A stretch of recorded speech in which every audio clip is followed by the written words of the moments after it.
400 కోట్ల రూపాయలతో దగ్గర ఇన్వెస్ట్మెంట్తో పెట్టుబడి పెడుతూ ఈరోజు ఈ 400 టవర్లతో దాదాపుగా 2 లక్షల మంది జనాభాకు 42,000 ఇంతకుముందు 42,000 జనాభా ఇప్పుడు చేస్తూ ఉన్న ఈ 400 టవర్లతో మరో 2 లక్షల మంది జనాభాకు ఈ టవర్లు ఉపయోగపడే పరిస్థితి వస్తుంది. ఇప్పుడు చేస్తూ ఉన్న గ్రామాలు దాదాపుగా మరో 944 గ్రామాల హ్యాబిటేషన్స్ దీని ద్వారా కనెక్ట్ కూడా అవుతూ ఉన్నాయి. పోవాల్సిన మార్గం ఇంకా ఎక్కువ ఉంది, దూరంగా ఉంది. దాదాపుగా ఇంకా మనం చేయాల్సింది ఇంకా మరో 2,400 టవర్లను కూడా రాబోయే నెలల్లో వేగంగా తీసుకొని వచ్చే కార్యక్రమం కూడా జరుగుతూ ఉంది.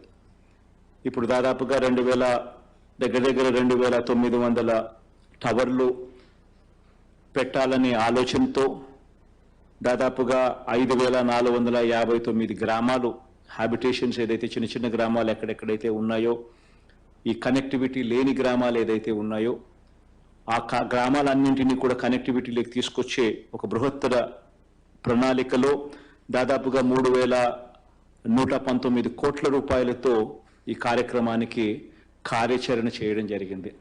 ఈ కార్యక్రమంలో సఫలీకృతం చేసేందుకు కేంద్ర ప్రభుత్వంతో మాట్లాడడము, కేంద్ర ప్రభుత్వాన్ని ఒప్పించడము, కేంద్ర ప్రభుత్వంని కూడా దీంట్లో భాగస్వామ్యం చేస్తూ అడుగులు వేగంగా కూడా వేయగలిగాం. దీనికి సంబంధించి ఇప్పటికే భూములన్నీ కూడా ఏదైతే ల్యాండ్ ఏదైతే కేటాయించాల్సి ఉందో టవర్లకు సంబంధించి అన్ని రకాలుగా ఆ ల్యాండ్ను మొత్తము ఆ భూములన్నీ కూడా ఈ 2,900 దగ్గర లొకేషన్స్లో ల్యాండ్ ఇచ్చేయడం జరిగింది. రైట్ ఆఫ్ వే కూడా ఎటువంటి ఇబ్బంది లేకోకుండా వాళ్ళకు ఆ అనుమతులు ఇవ్వడమే కాకుండా ఆ పరిస్థితులు కూడా క్రియేట్ చేయడం జరిగింది. కరెంట్ కనెక్షన్ కూడా వీళ్లకు ఆ టవర్లు ఎస్టాబ్లిష్ చేయడానికి వాటిని కూడా ఇవ్వడం కూడా జరిగింది. సో రాష్ట్ర ప్రభుత్వం